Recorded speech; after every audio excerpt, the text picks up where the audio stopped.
Hello दोस्तों, कैसे हैं आप लोग। दुआ करता हूं कि आप लोग ठीक होंगे। आज हम BSF HCM की टाइपिंग प्रैक्टिस के लिए एक टाइपिंग टेस्ट देकर देखेंगे।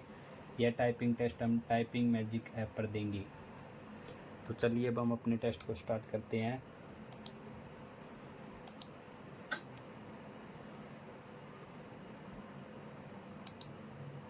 यह टेस्ट हमारा 2 मिनट का रहेगा। तो चलिए देखते हैं हम हमारी स्पीड कितनी बनती है इसके अंदर।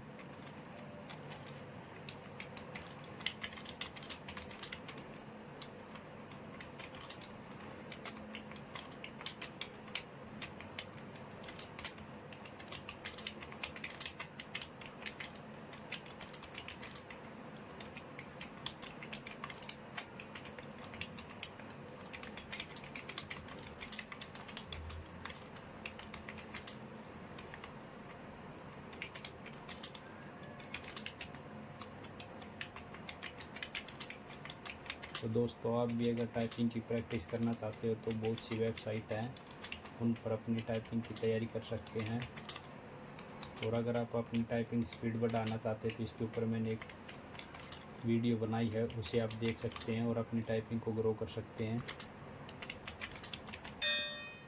टाइपिंग टेस्ट दिया 2 मिनट का, उसके अंदर हमारी टाइपिंग स्पीड आई है 40 वर्ड पर मिनट। ये हमारी है ग्रोस स्पीड। और इसके अंदर जो हमारी नेट स्पीड है वो है हमारी 37 वर्ड पर मिनट। इसी तरह आप भी टाइपिंग मैजिक ऐप के ऊपर अपनी टाइपिंग टेस्ट देकर देख सकते हैं और अपनी टाइपिंग चेक कर सकते हैं। इसके अंदर हमारी एक्यूरेसी 92% बनी है।